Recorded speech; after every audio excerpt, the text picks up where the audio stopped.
নমস্কার সবাইকে, কেমন আছেন সবাই? নিশ্চয়ই ভালো আছেন, আমিও ভালো আছি। সবাইকে স্বাগত জানাচ্ছি বানানি কিচেনে। তো আজকে রান্না করব আমি এই যে কচু। এটাকে কিন্তু আমাদের এখানে ঘট কচু বলে। তো কচুটা কিন্তু এর থেকেও বড় হয়। তো এটা আর কি বেশি দিন লাগানো না।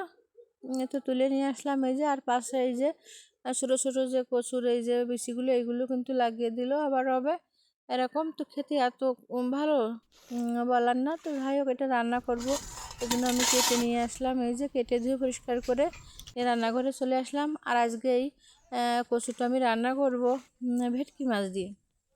তো এই যে মাছটা নিলাম, এই মাছটা খুব একটা বড় না। তো তারপরেও মেলা আবার অনেকটা যে ছোটো সেটাও না। এই যে আমি কেটে নিয়েছি, কিন্তু পেটটা আলাদা করে নিয়েছি। আর এই যে পিঠের মাছটা। তো যাই হোক, এই মাছটা দিয়ে আজকে আমি রান্না করব এখন।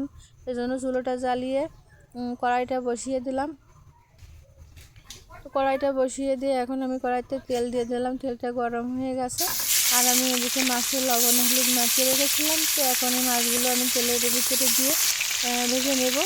সব মাছগুলো আমি দিয়ে দিলাম, আর সব না, কিছুটা আছে যেগুলো আর কি দেওয়া যায় আমি দিয়ে এখন এই মাছগুলো লাল লাল করে ভেজে নেব। আর ভেটকি মাছ কিন্তু একটু ভালো করে না ভাজলে আর ভেঙে যায়, সেজন্য ভেটকি মাছটা খুব কিন্তু একটু লাল লাল করে ভেজে নিতে হয়। তো মাছগুলো কিন্তু আমার এই যে লাল লাল করে ভাজা হয়ে গেছে, আমি এখন তুলে নেব। তো মাছগুলো তুলে নিলাম। আর এখন বাকি যে মাছগুলো আছে সেটা আমি ভেজে নেব।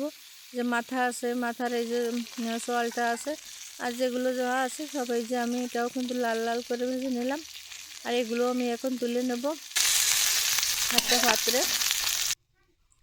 তো এই যে মাছগুলো কিন্তু আমি একটা একটা করে তুলে নিলাম। আর এখন যে অল্প একটু তেল ছিল, ওই তেলের ভিতরে আমি আর একটু তেল দিয়ে দিলাম। এখন তেলটা আমার গরম হয়ে গেছে, আমি জিরে আর তেজপাতা ফোড়ন দিয়ে দিলাম। দিয়ে এখন কচুটা আমি ঢেলে দেব তেলের ভিতরে। তো কচুটা দেওয়ার পরে আমি নেড়ে ছেড়ে কিন্তু একটু ভেজে নেব। কচুটা কিন্তু একটু ভালো করে ভেজে নিতে হবে, তাহলে কিন্তু খেতে বেশি ভালো লাগবে। তো কচুটা ভাজার পরে আমি কিন্তু এর ভিতরে দিয়ে দিয়েছিলাম একটু হলুদ লবণ আর কাঁচা ঝাল বেটে রেখেছিলাম সেটা। তো আমার আসলে ক্যামেরাটা অন করতে আর কি মনে ছিল না, সেজন্য দুঃখিত, কিছু মনে করবেন না আপনারা। তো যাই হোক, পরিমাণ মতো জল দিয়ে দিলাম। কচুটা আমি সব কিছু দিয়ে ভালো করে ভেজে তারপরে কিন্তু ঢেকে দিয়ে কিছুক্ষণ জাল করে নিয়েছিলাম। আর তারপরে যে ঢাকনা খুলে এখন একটু নেড়ে ছেড়ে দেখছি, আর কচুটা কিন্তু এখনই নরম হয়ে গেছে। তো এখন মাছগুলো দিয়ে দেবো। আর এই কচুটা রাঁধতে না একটু সময় লাগে না, দ্রুত নরম হয়ে যায়। আর আগেই বলেছি খেতে একটু গলা ধরে না, খুব ভালো লাগে। তো মাছটা দেওয়ার পরে আমি দিয়ে দিলাম পরিমাণ মতো লবণ।